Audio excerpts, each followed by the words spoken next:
Something is brewing in the South Pacific. At least that's what the latest intelligence has indicated to Vice Admiral Frank Jack Fletcher, commander of the U.S. carrier forces defending Guadalcanal. After the crushing Japanese victory of Savo Island, the American transports had withdrawn, leaving the Marines stranded on the island with very little supplies. The next logical move for the Japanese would be to exploit their victory with a major offensive to retake Guadalcanal. Thus, it was up to Admiral Fletcher and his powerful carrier force to protect the Marines holding on to the island, and this would all ultimately lead to the third aircraft carrier battle in the Pacific, the Battle of the Eastern Solomons. One of the most difficult tasks for a carrier commander during a battle was deciding on when to strike. So, to better illustrate this struggle, we will view this battle with the fog of war over our eyes so that we can experience it exclusively through the lens of the Americans.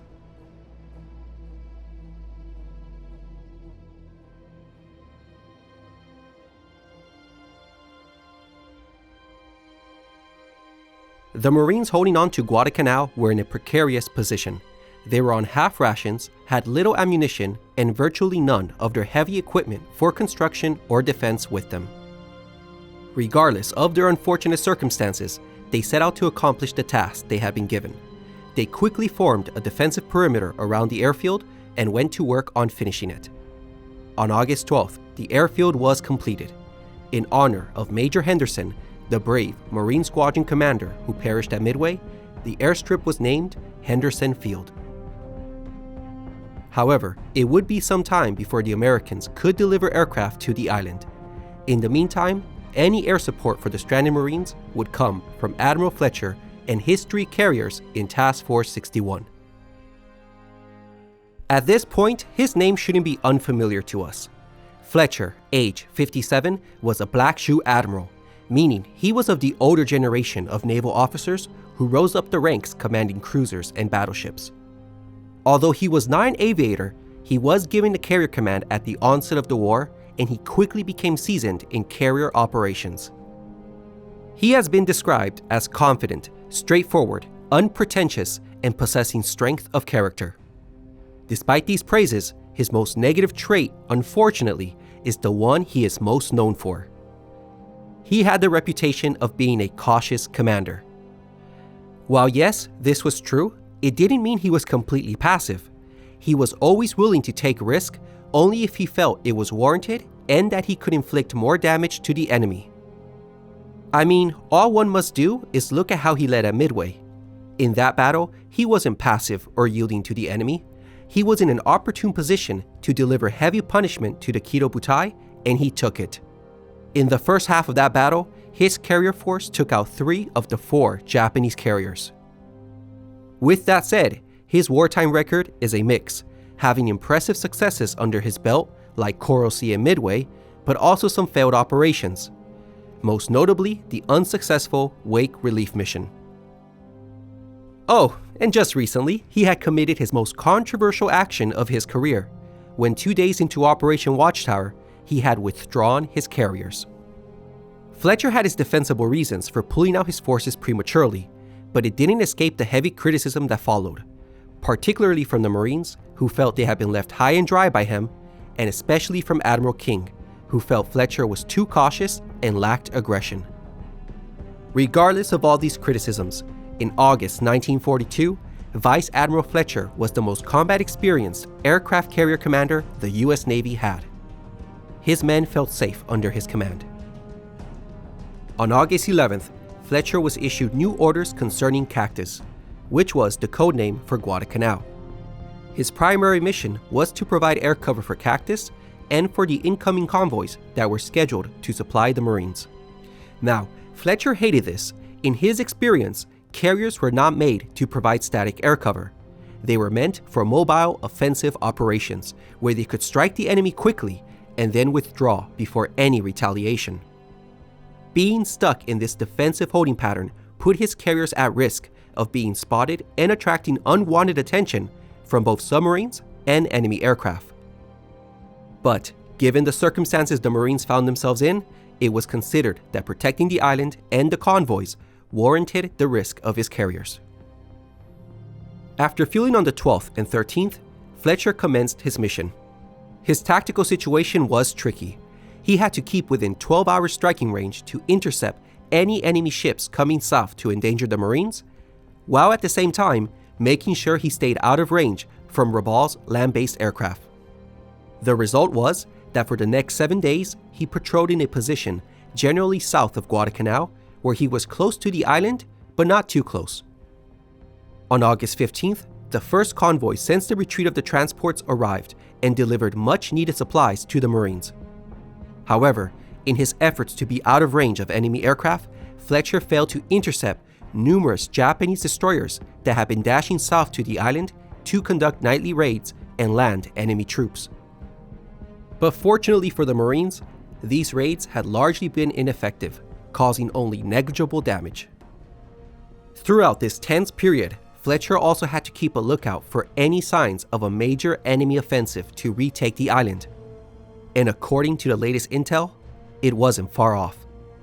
This brings us to our next topic, American intelligence. As before at Coral Sea and Midway, Fletcher was relying on radio intelligence to provide him with an advance warning before the enemy arrived. On August 11th, radio analysts and intelligence officers correctly noted that a new force had been created containing the main carriers of the Imperial Navy. This was the newly reconstituted Kido Butai. It was now a shadow of its former self, but remained a deadly force nonetheless. It was composed of the Shokaku, Zuikaku, and a light carrier. Also detected was the Second Fleet, a powerful surface task force under Admiral Kondo. Both task forces were believed to be in Japanese home waters, but were expected to depart shortly to operate in the Solomon Islands. On August 15th, the Japanese carriers were reported in home waters, but noted that Admiral Kondo, with his surface fleet, had already sortied and headed south. So far, so good. Radio intelligence was performing remarkably accurate, but it soon ran into a smokescreen. Because also on this day, on the 15th, the Japanese changed their naval code from JN-25C to JN-25D. Codebreakers would now temporarily be left in the dark for potentially up to 2 weeks as they try to break into this new code. This was obviously terrible timing, as they suspected the enemy would shortly be heading towards the Solomons at any time. This change of the Japanese naval cipher could potentially mask the movements of the Japanese carriers. As a result of this blackout period, radio analysts would have to rely solely on traffic analysis to gain any more valuable intelligence on enemy activities. But even this effort was slightly stymied because 3 days later, the Japanese changed all major call signs of their units.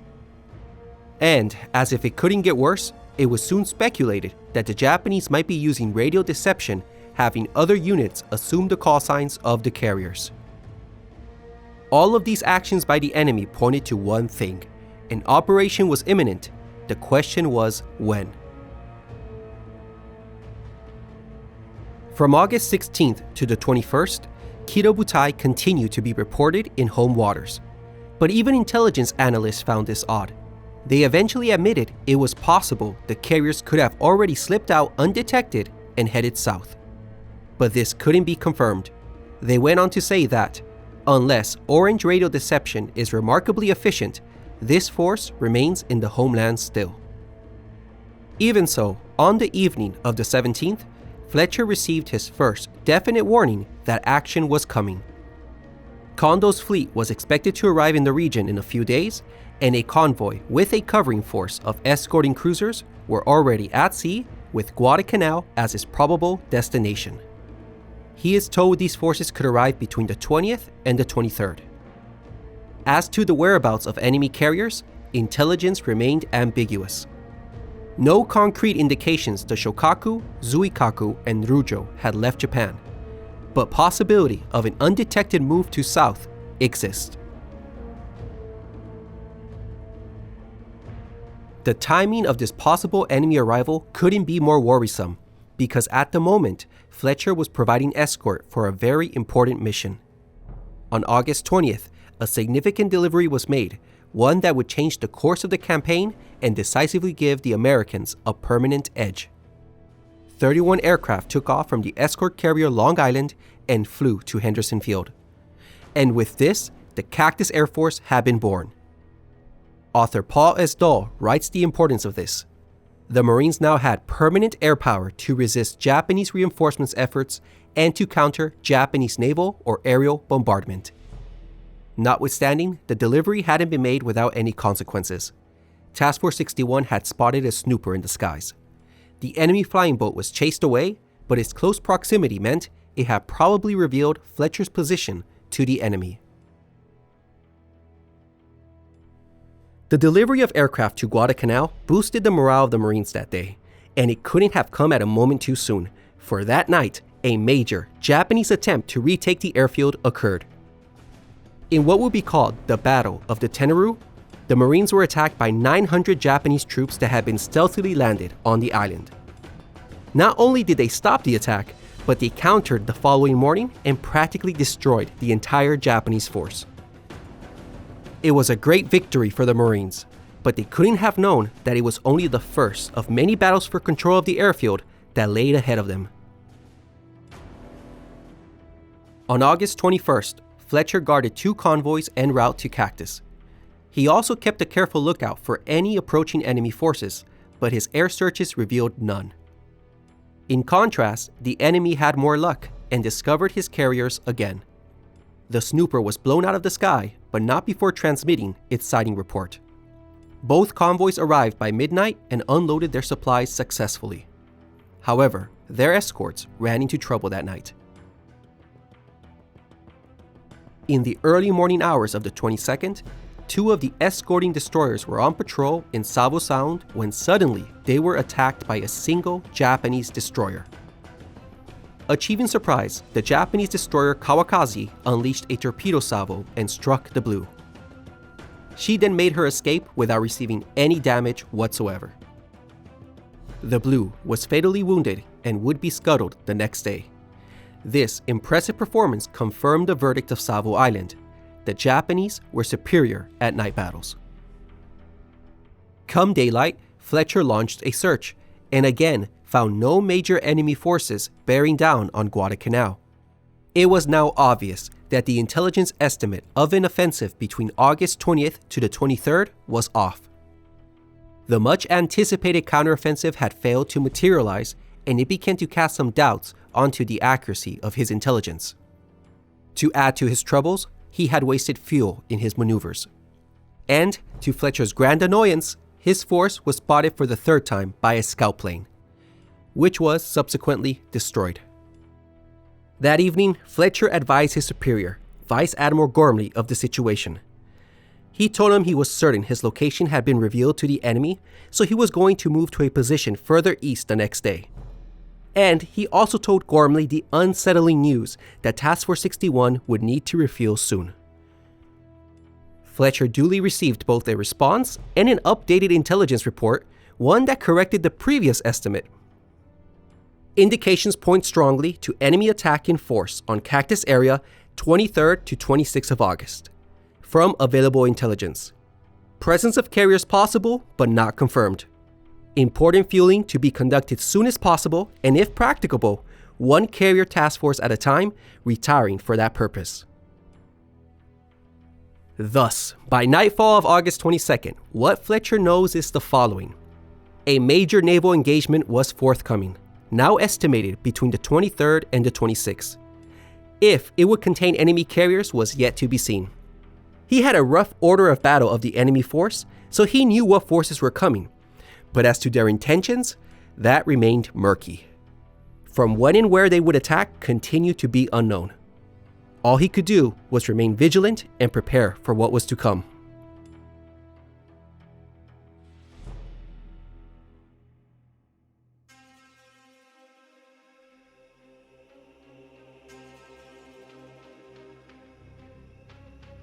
Task Force 61 was composed of 3 carriers, each with its own separate task force.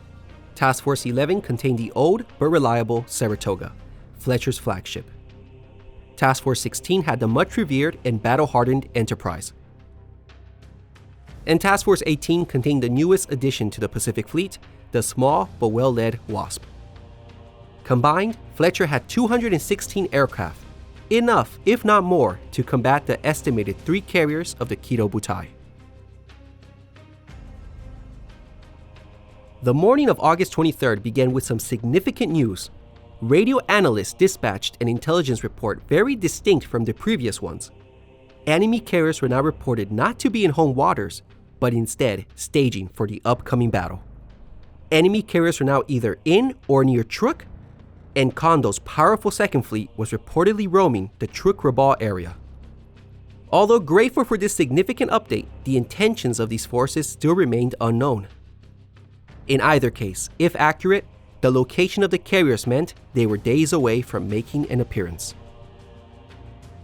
Regardless, Fletcher decided not to take anything for granted and remain alert to all possibilities. He would launch his own searches and see what he himself could find. He didn't have to wait long for the first enemy reports to arrive. At 0942, he received a report that a PBY had spotted 8 ships 250 miles north of Cactus, which made it 350 miles northwest of him. There was no description, course, or speed of this sighting. Based on this incomplete intelligence, Fletcher decided to wait for a more precise report before acting on it. That came at 11:54. The group was now identified as 2 cruisers, 3 destroyers, and 4 transports, closing Guadalcanal from the northwest at 17 knots. With this concrete information, Fletcher reversed course and began to close the distance to this target. However, Fletcher was still reluctant to launch against this surface force, which by the looks of it was an enemy convoy. First off, he was out of range, and second, wanting to guard against all possibilities, he wanted to hold off and await further developments. Maybe enemy carriers or Kondo's powerful second fleet were nearby. However, the remainder of his morning searches revealed neither. All that were found were some submarines in the area, 2 floatplanes near the convoy, and 2 transports with 2 destroyers at the Shortland Islands. Now, this was rather unusual. Thus far, in his experience, every major operation involving amphibious landings came with carrier support, and so far there was no sign of them. So, in a rather reckless move, it appeared the Japanese were sending a convoy with practically no air cover. Well, if that was the case, he would make them pay for that mistake. So, at 14:15, lacking any more suitable targets, Fletcher ordered a strike on the convoy. The trip would be quite a stretch, so no fighter escorts were provided since they lacked the range to make it. Also, the strike leader, Commander Felt, was told to return to Guadalcanal that evening instead of making a dangerous night landing on the carrier. 31 SPDs and 6 TBFs were given the search and destroy mission, and they took off at 14:40. The Marines on Cactus were also told of this incoming convoy, so they sent their own greeting party as well. 10 strike aircraft with 13 escorts were launched at 16:15. Both strikes reached the reported area but found nothing below but empty ocean. That clever convoy must have pulled back once they realized it was being shadowed by the PBY. Both air groups returned safely to Guadalcanal that night. Fletcher was disappointed that his strike had failed to find the convoy, but nevertheless glad that his flyers hadn't suffered any losses. That evening, Fletcher receives a new intelligence report, and it's going to greatly influence his next course of action. And surprise, surprise, this new report differs from the one received that morning.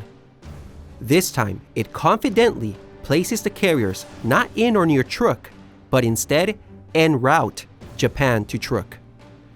Thus, enemy carriers were actually farther than 1,300 miles from him. Simply looking at a chart, it could be calculated that if enemy carriers were still north of Truk, they could not possibly make an appearance earlier than the 27th or the 28th of August. This new update only confirmed Fletcher's impression of the developing situation.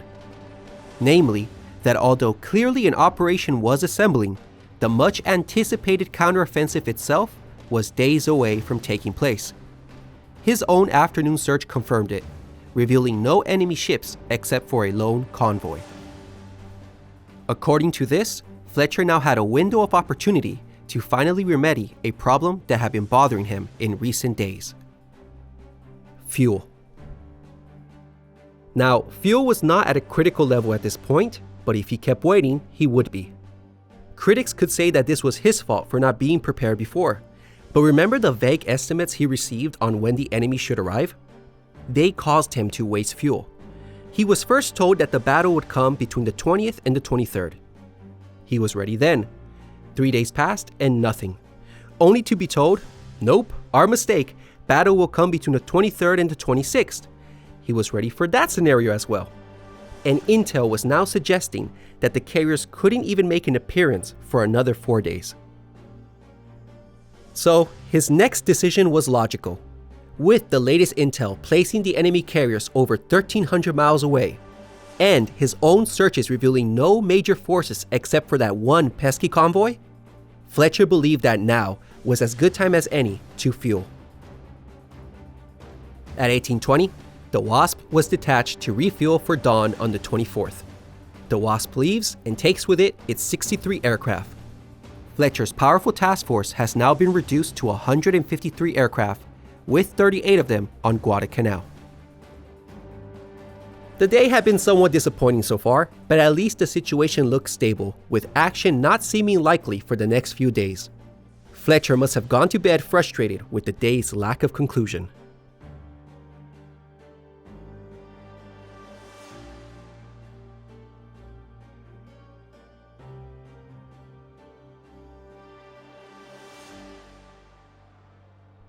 The morning of the 24th was expected to be a rather quiet one for Admiral Fletcher. In his mind, the only target that might appear this day would probably be that elusive convoy that had avoided his strike the day before. If discovered again, he vowed to destroy it this time. The Enterprise was scheduled to be the duty carrier, providing the air searches and combat air patrol, while Saratoga would be the strike carrier, tasked with destroying the enemy if it appeared again. Sarah's air group, furloughed on Guadalcanal, was expected to be back at 10:30. Now, I have to prepare the audience for the mayhem that is about to come. And for this, we need to know the limits of aerial reconnaissance in 1942. Discovering the enemy via search planes was far from easy and accurate. Many factors hindered its effectiveness. First, there was human error. Messages could be delayed when sent up the chain of command. Also, it was very common for pilots to misidentify the ships they saw or accidentally report its position off by some miles. Second, the particular atmospheric conditions in the South Pacific tended to garble and block messages. So, despite one's best efforts, you could send an accurate report just to have it come out garbled at the other end. With that in mind, let's look at the reconnaissance plan for that day. In addition to Fletcher's own morning search that day, 6 PBYs from Nadinia were also sent to cover the waters north of Task Force 61. None of the 20 search planes Fletcher sent found the enemy, but every single PBY ran into Japanese forces. Starting at 1000 hours, a series, nay, a flood of reports began to arrive to Fletcher, all of which ended up influencing the course of events. Let's begin. At 10:03, a PBY discovers 2 light cruisers and a destroyer 300 miles away from Fletcher's position. At the same time, a B-17 from Espiritu Santo found an enemy cruiser 125 miles from Henderson Field. At 10:16, the easternmost PBY spotted 2 cruisers and 2 destroyers 330 miles off Task Force 61. At 10:30, the same pilot reported being attacked by 3 aircraft, later reported as Zeros. At just about the same time, another Catalina reports being attacked by Zero-type fighters and that he was returning to base. At 10:50, yet another PBY claimed it was being attacked by unspecified enemy aircraft. This occurred 330 miles north of Task Force 61. Although no carriers had been reported, these last few messages of Zero-type aircraft being encountered were worrisome for Fletcher. They were the first evidence that enemy carriers might be in the vicinity. While Fletcher was monitoring these early reports, Saratoga's air group finally arrived from Guadalcanal. This was welcome news, since all these sightings meant that a busy day was ahead of them. But No sooner had they landed that the most startling message came at 11:16. But not from any of the search planes, but from Enterprise's commander, Rear Admiral Kincaid. A carrier had been spotted. At 09:35, a PBY ran across a carrier, 2 cruisers, and a destroyer. The pilot sent his report, which the Enterprise received, but unfortunately, the Saratoga didn't. Kincaid wisely rebroadcasted the sighting to Fletcher by radio, but again, Saratoga failed to receive it. It was only now that Kincaid, suspicious of the inactivity of his commander, asked him to confirm the carrier sighting. Fletcher quickly acknowledged and thanked Kincaid for this important update. So wow, barely into the battle and already communication failures are obstructing the commander from reacting appropriately. The most crucial sighting had been delivered successfully, but it was over an hour and a half old. In a similar manner, at 11:17, another delayed message was received by Fletcher. A light cruiser and 4 unidentified ships have been found at 09:05.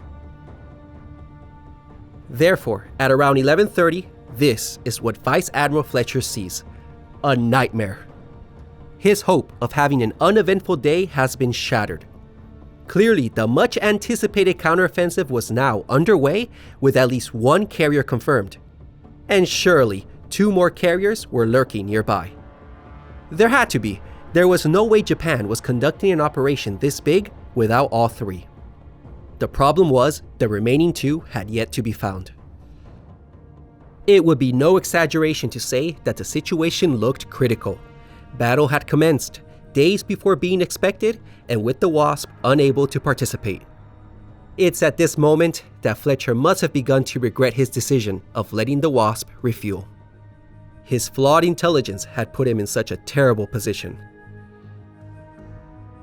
So, some analysis could be made at this point. The surface units sighted pose no immediate threat to Fletcher's carriers, so they can be disregarded. They're not worth hitting. It's these sightings that warrant our attention. Clearly, the sighting of a carrier with an additional report that zeros were active meant that this was definitely a carrier. Worse yet, it was at best only within extreme striking range. On the eastern sector, all there were these 2 reports of aircraft, but no definite sightings on carriers. Now, you just can't conclude that aircraft encountered means an enemy carrier is nearby. There is always the possibility that pilots had gotten a bit jumpy and misidentified the aircraft. They could be carrier-based fighters, or they could be float planes from cruisers. So until carriers were confirmed, Fletcher decides to put these sightings on hold as suspicious, but not urgent. So, a dilemma had arrived for Admiral Fletcher. Kincaid tells Fletcher that an airstrike is possible against the 1 carrier that has been found. The target has probably closed the distance and should be 245 miles away by now, just within striking range. Should Fletcher launch at the only confirmed carrier sighting he has now, or hold back and wait until he finds the remaining 2 carriers? In carrier warfare, launching your strike first is advantageous. If he is lucky, he can destroy the carrier with its planes still on board. But then again, you don't want to throw your main punch at just 1 carrier. It would be ideal if you could find all 3, so you could then plan your attack more carefully. Although waiting could be dangerous, given that no enemy search planes had been detected on radar so far, it looked like his position hasn't been revealed to the enemy, and it would be safe to wait. So, if you were Fletcher at this moment, what would you do?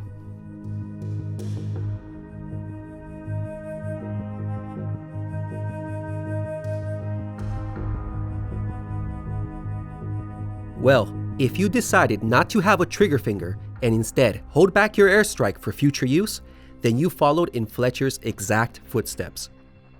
Fletcher made the decision to wait for further developments.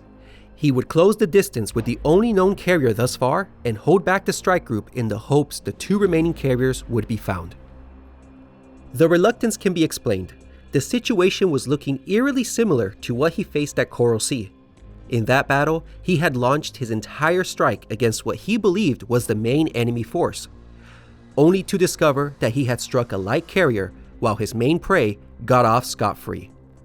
The next day, that same pair fatally damaged his carrier. He did not want that to happen again.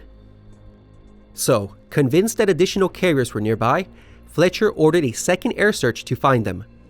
Meanwhile, the Saratoga had its air group ready, 50 aircraft on the deck, fueled and armed, ready to attack any further carriers that would turn up. Meanwhile, Fletcher's tactical situation just kept getting grimmer. At 11:50, radar detected a snooper in the skies, 30 miles away. The Mavis flying boat was shot down by fighters at 12:13. Fortunately, no radio transmissions from the plane were detected. This, and given the fact of how far away it had been shot down, Fletcher felt his position had not been revealed. At 12:42, an updated sighting report comes in of some surface units heading north, but most importantly, no carrier is reported among them. 10 minutes later, another enemy search aircraft appears on radar. A low Flying Betty gets intercepted and destroyed, but this time only 7 miles from Saratoga. Again, just like the previous search aircraft, no reported transmission was detected. But as you can imagine, Fletcher didn't believe his luck could be that good. He would later say, "The presence of these planes clearly indicated that our position must be known to the enemy." Then, at 13:20, a significant development occurs. Saratoga's radar detects an airstrike that was already airborne. But fortunately for Fletcher, the air group appeared to be heading towards Cactus and not him. However, for Fletcher, this was the last straw. He had waited as long as he dared. Many reasons were now compelling him to launch. First, he firmly believed his position had been revealed to the enemy. This strike could divert at any time and head towards him instead, or another strike could come from the 2 undiscovered carriers. Second, his vulnerability. If he kept waiting, he would risk getting attacked with aircraft on board, which, as we saw at Midway, would be disastrous. And third, time was a factor. It was already well into the afternoon. Time was running out if he wanted to strike and return before dark. So again, the question was posed.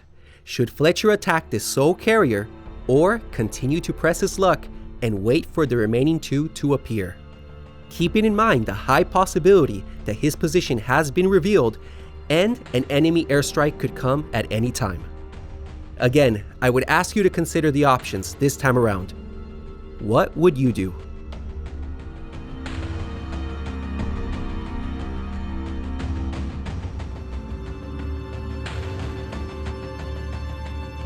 Well, Fletcher felt he had no other choice.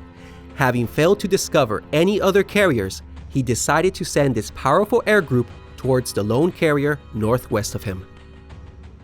At 13:40, he sent aloft 30 dive bombers and 8 torpedo bombers. As before, no escorts were given because of the distance. Fletcher, still retaining hope that the remaining 2 carriers would appear, ordered his carriers to form a small reserve from whatever planes they could find in such an event. While Sarah was launching her air group, a new bogey appeared on Enterprise's radar. Fighters were sent and the float plane was destroyed. Again, weirdly enough, no transmission was detected from the aircraft. As Sarah's air group was en route, Fletcher got an update on the lone carrier that surely disappointed him. The carrier was believed to be the light carrier Ryujo. Great. His main striking force was heading for a secondary target while his main prey remained at large and undiscovered. Vigilance was an absolute must at this moment. At 14:40, reports came in from Cactus. It had been attacked.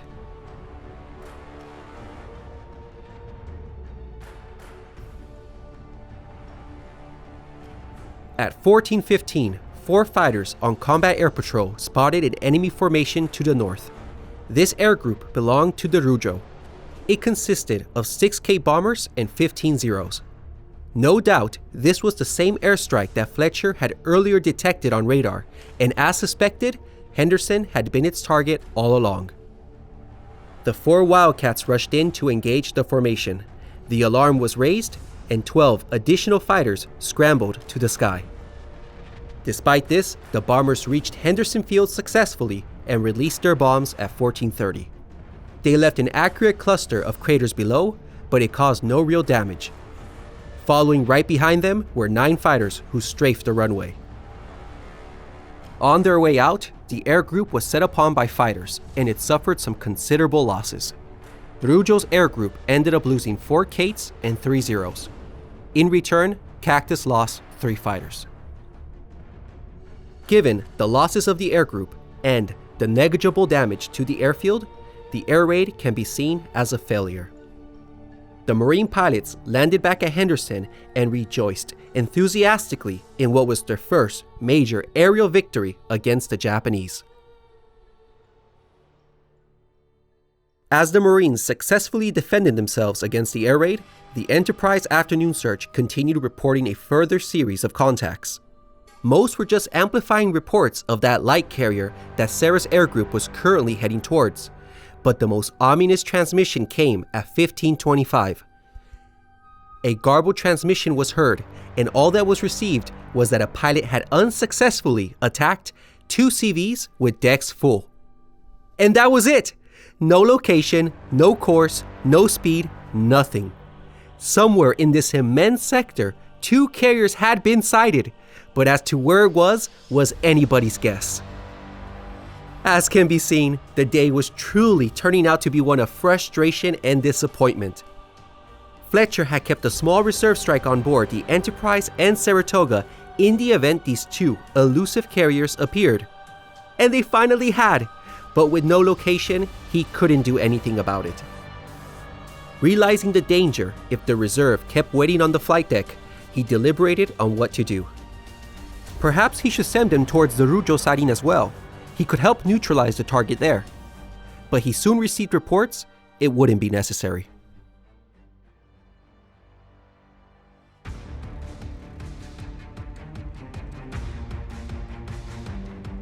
At 15:50, Feld's air group appeared over the much-anticipated enemy carrier, and indeed it was the Ryujo, a light carrier just under 11,000 tons.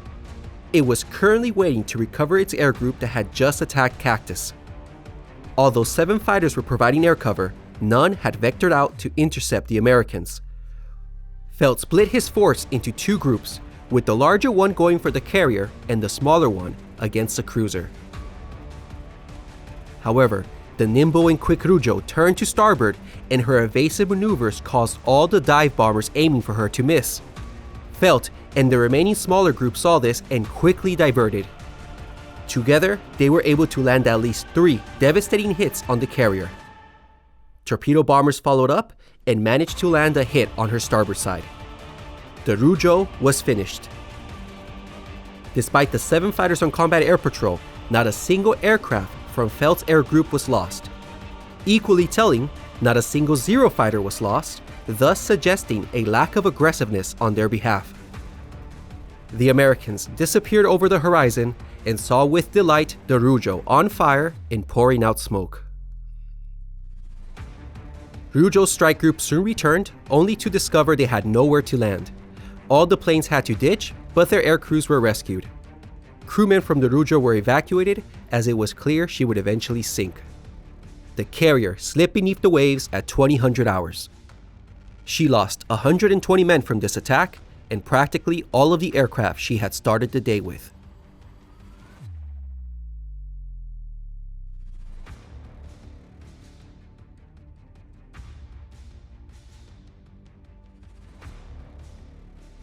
Fletcher heard about Saratoga's air group pounding an enemy carrier. It was encouraging news because at least he had gotten one. While he pondered over what to do with his reserve, news abruptly came that he no longer had the option of waiting. Large bogies were detected on radar, 88 miles out and closing. Fletcher's worst fears had finally come true. He was about to absorb an enemy airstrike from an unlocated force, and with his own airstrike having already been committed. We will now lift the fog of war for our viewers. Two massive airstrikes are coming towards the Americans. The elusive Japanese carriers were actually just north of Fletcher and had remained undetected this entire time. Furthermore, they had won the game. It was they who had located the enemy first, and it was they who were about to strike first. A moment of reckoning was about to come for Fletcher. All he could do was prepare to repel these airstrikes as best he could.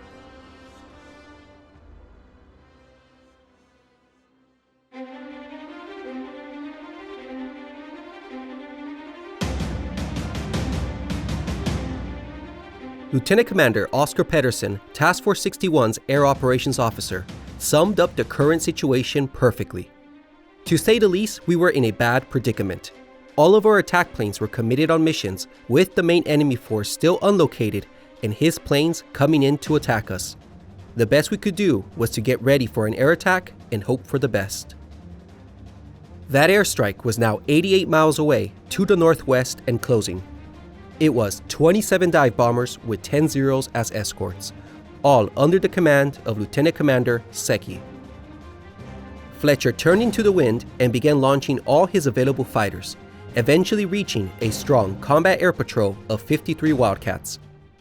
The reserve strike group on the Enterprise and Saratoga were ordered to launch immediately and head towards the Ryujo contact. Sure, she was already destroyed, but maybe the pilots could find some other worthy targets nearby. Within 20 minutes, both flight decks were clear of aircraft and the carriers took fire preventive measures as they anxiously waited for the arrival of the enemy. Radar showed the enemy contact now only 44 miles away, so the fighter director officer ordered 11 Wildcats along with 16 in support to the northwest to intercept the airstrike. However, two major issues would hinder their effectiveness. The first was altitude. Radar could accurately detect an incoming strike and its course, but what it could not estimate was its altitude. That relied on some guesswork on part of the fighter director officers, and they unfortunately calculated the strike at 12,000 feet, when in reality, it was actually at 16,000 feet.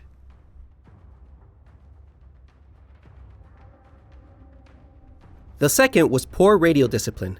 All the fighters shared the same frequency. Keep in mind that only one transmission could be made at a time. When one pilot talked on the radio, no one else could. As you can imagine, for the fighter director, having to direct 53 pilots on one frequency during a battle would become a near impossible task. With that said, the distant interception was a mess. Seki had spotted Task Force 61 earlier at 1620 and had turned abruptly to the east. He did this because he wanted to attack the American carriers from the north. This unexpected change of course, in addition to the interception altitude being too low, caused both fighter groups to practically miss Seki's formation as it simply flew over them. Further hindering interception was the poor radio discipline American pilots would display, making unnecessary transmissions such as, "Tally-ho! They're dive bombers! Look at that one go down! Bill, where are you?" These transmissions blocked the fighter circuit and the fighter director officer was unable to grasp the situation and vector out his fighters effectively. Only 1 Zero was destroyed while Seki's bomber formation pushed on through. Therefore, at 1638, the Japanese dive bombers had successfully penetrated the outer combat air patrol screen and had made it to their targets without a scratch. Seki split the formation into two groups. He would personally lead 18 dive bombers towards the Enterprise, while the remaining 9 went for the Saratoga. Fierce anti-aircraft fire greeted Seki and his men as they reached their dive points over the Enterprise. At 1641, Enterprise's ordeal begins. The first couple of valves missed, but a hit was scored near the number 3 elevator, going through 3 decks before exploding. The second hit landed near the aft elevator as well, igniting serious fires. And finally, a 10-foot hole was blown in the center of the flight deck. Intense anti-aircraft fire forced the last 3 planes to attack the battleship North Carolina, but they scored no hits. Meanwhile, on the other side, the remaining 9 dive bombers had flown towards the Saratoga. However, this division ran into fierce opposition from fighters, so they diverted for the Enterprise instead. On their way there, 2 planes, including the flight leader, were destroyed, causing the air group to split into 2 sections. 4 Vals dived on the battleship North Carolina, but all missed. The remaining 3 aircraft went for the wounded Enterprise, but fortunately for her, all missed as well. The survivors of the Japanese airstrike now turned north to head back home, but that's when their real trouble began. Vengeful Wildcats set upon them and caused additional losses to the air group. All told, when the survivors returned home, they discovered they had lost 19 dive bombers and 6 Zeros. That was an atrocious 68% of their air group, a heavy price to pay. But for their effort, they had heavily damaged the Enterprise. For the Americans, only 5 Wildcats had been lost during this dramatic engagement. The Enterprise was on fire, but thanks to her superb damage control parties, the fires were quickly contained. The holes on her flight deck were patched up, and within an hour, flight deck operations had resumed. Meanwhile, on the Saratoga, Fletcher was relieved they had survived the main blow and had made it out more or less intact.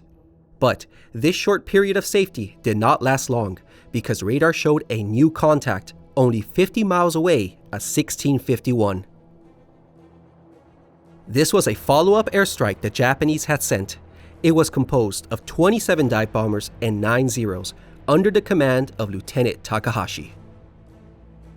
And, to make things worse, as an indirect result of the bomb hits, Enterprise's steering engine shorted out and her rudder jammed to starboard. She was now helplessly stuck, steaming in circles at 10 knots. Fletcher nervously awaited on what was no doubt about to be the coup de grace for the Big E. The airstrike would inevitably target the wounded Enterprise, who, given her situation, was practically a sitting duck. Nervous radar operators on the Enterprise tracked the incoming strike. But bizarrely, it flew an arc around Task Force 61 and ended up south of the carriers. Then, the contact turned west, and at 1827, it disappeared off-screen to the northwest. It was never seen again. For reasons unbeknownst at that time, the second Japanese airstrike failed to appear over Task Force 61. Wow. Obviously, something had gone terribly wrong for the Japanese. And with that great stroke of luck, the Enterprise was spared her killing blow. Enterprise regained steering control at 1853 and together with the Saratoga began heading southeast to recover their remaining aircraft. Now we can discuss what happened to that reserve strike of 26 planes that had taken off right before the enemy attacked. Well, there was no rendezvous of the 2 carrier groups as hoped. Sarah's air group went north and ran into Kondo's advance force. They scored 2 damaging near misses on the seaplane tender Cheetos. The Enterprise's group themselves split into 2 groups and proceeded separately. The dive bombers headed west, found nothing, and landed on Guadalcanal. And the torpedo bombers also failed to find any targets, but returned to the carriers. The last plane airborne landed amazingly at 2303. So with that, in a somewhat anticlimactic finale, the carrier clash at the Battle of Eastern Solomons was over. That evening, upon further re-evaluation from all the contacts, it was discovered that a powerful surface force was dashing towards Task Force 61. If Fletcher reversed course, he could engage in a night battle with his own forces.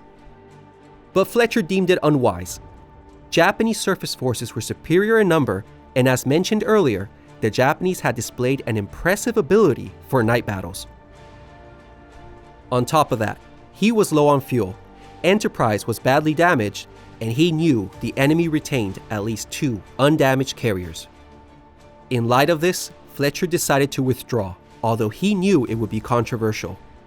It's said that Fletcher slumped in his chair and jokingly said, "Boys, I'm going to get 2 dispatches tonight. One from Admiral Nimitz telling me what a wonderful job we did, and one from King saying, 'Why in hell didn't you use your destroyers and make torpedo attacks?' And by God, they'll both be right." As expected, Fletcher's decision to retire would receive criticism.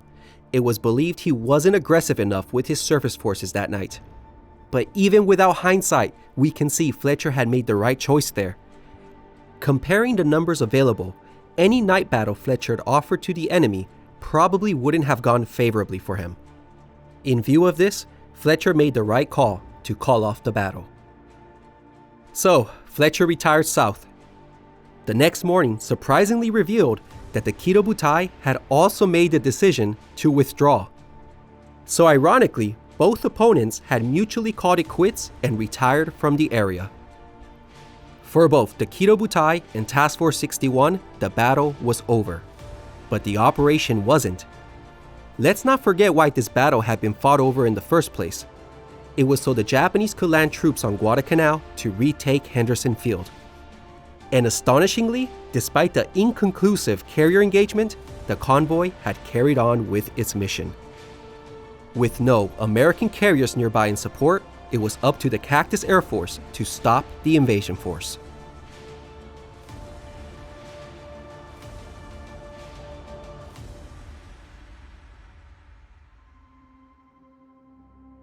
The convoy bearing south to Guadalcanal was under the command of Rear Admiral Tanaka. He had been ordered to continue on with his mission despite the indecisive carrier battle of the 24th. Unbeknownst to him, a radar-equipped PBY sighted his convoy as he trekked south that night. By dawn, the Marines were ready to deal with this threat. 8 Marine and Navy SBDs with 10 escorts took off to find them. The escorts had to break off for lack of fuel, but it didn't matter because when the bombers stumbled across Tanaka's force, they discovered it conveniently had no air cover whatsoever. The 5 Marine bombers dived on Tanaka's light cruiser and struck her bow. The explosion knocked the admiral unconscious, but he would survive. The 3 Navy bombers dived on the transport Kinryu Maru and set her ablaze.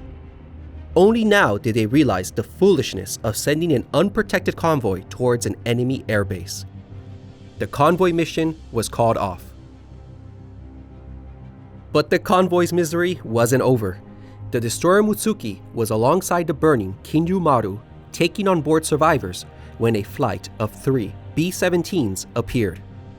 In a rare achievement, the B-17s were remarkably accurate with their high-level bombings. They struck the destroyer and she sank. The transport was subsequently scuttled. By the evening, the convoy had retired north, leaving behind the transport and a destroyer beneath the sea. Therefore, by preventing Japanese reinforcements from reaching Guadalcanal, the valiant Cactus flyers had transformed an indecisive clash of carriers into an Allied strategic success. Total losses for the Battle of Eastern Solomons were the following. For the Japanese, the light carrier Ryujo was lost, as well as a transport and a destroyer. In addition, heavy damage was dealt to 2 more ships. They also lost 64 carrier aircraft, but the most damaging aspect of all were the 61 experienced aircrew with it. This was yet another batch of the finite elite airmen that the IJN had relied upon since the start of the war, being permanently removed from the roster. And for the Americans, the price for their victory was light, just heavy damage to the Enterprise, which required her to go to Pearl Harbor for repairs. This excluded her from participating in the Guadalcanal campaign for many weeks. 16 carrier planes were lost and 7 airmen were killed. Henderson Field had been saved from any immediate enemy threat and would live to fight another day. It had been an unquestionable American victory.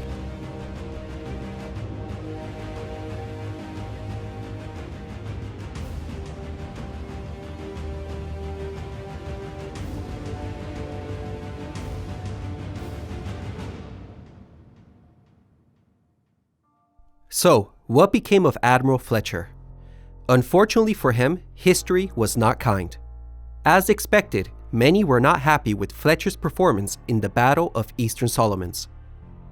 Then, a few days later, Fletcher was embroiled in yet another controversy. He found himself in a disturbingly similar situation, guarding convoys heading towards Guadalcanal. Between August 26th and August 31st, Fletcher was ordered to operate in another holding pattern southeast of Cactus. Lingering in a confined area and for such an extended amount of time would invariably draw unwanted attention, as he had always feared. On August 31st, disaster struck. Submarine I-26 spotted the Saratoga and unleashed a deadly salvo of 6 torpedoes. One of them found their mark and heavily damaged the Saratoga. The carrier would survive, but would be unavailable for the next 3 months. Her services would surely be missed, as the Guadalcanal campaign had barely begun. This was the last controversy Fletcher's career could stand. The Guadalcanal campaign had truly tarnished his record. To begin with, he pulled out early during the invasion. Then, between August 11th and the 20th, he failed to prevent the enemy from landing troops on the island and conducting raids. Not to mention that first attempt to retake the airfield at the Battle of the Tenerife. He won at Eastern Solomons, but many thought he failed to follow through, and now he gets a precious carrier torpedoed. In retrospect, we can see that many of these actions have their defensible reasons. But the top brass didn't think so. To their eyes, at this moment, they needed an aggressive, bold commander, and Fletcher was not it. And so while yes, I would agree that Fletcher was a cautious commander, just look at the irony. He's now either won or survived relatively intact every engagement with the enemy. And this is the Japanese Navy in 1942, at the pinnacle of their strength. The man should be applauded for just this achievement alone. In my opinion, Fletcher didn't get the credit he deserved. Anyways, as it was, Fletcher was already due for a rest period in the States.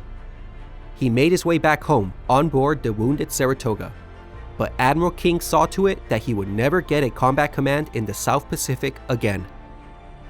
Instead, Fletcher served the rest of the war in the relatively quiet North Pacific. He died in 1973. The Battle of Eastern Solomons exemplifies how confusing carrier battles were in 1942. Author John Lundstrom, who in the past decades has done a lot to bring a positive light to Fletcher's war record, wrote, "History has come down hard against Frank Jack Fletcher's competence as a carrier leader, but once his decisions are studied in light of what he himself knew at the time, a far different picture emerges. And I hope I was able to show you that by placing you in his shoes in the first chaotic hours of August 24th. In my opinion, Fletcher performed as well as anyone could have, given the situation." So I'm going to end the video here, and I'm sure for many of you, this leaves you dissatisfied since you probably have some burning questions that need to be answered, such as, why was American intelligence so poor prior to the battle? What was the Japanese battle plan during all of this? Many believed the Ryujo was used as bait to get the Americans to send their strike in the wrong direction. Was this the actual case? And most mysteriously, why didn't the second airstrike find the Enterprise? And lastly, why did the Japanese withdraw from the battle on the 24th and let the convoy continue on without any air cover? Well, surely these must be answered, and if you are feeling disappointed and confused that I didn't, well, it's intentional. Because this is how battles were fought. You'd fight with your enemy and be left with so many unanswered questions. It was only years later, when the war was over, you could finally see your adversary's battle reports, and then you could get a clearer picture. So, if you would like answers to those questions, then I encourage you to see part 2 of this series, which can be seen as the post-battle report. There, I answer all these questions by retelling the battle briefly again from the Japanese perspective, and then add some analysis at the end as well. But to be honest, this could be a standalone video. Most of you could probably figure out or correctly guess what was going on the other side. But like I said, if you're curious for more details, then I'll see you there in part 2. If you made it this far and watched the whole video, I sincerely thank you for the view. I hope you liked it, and I'll see you on the next one.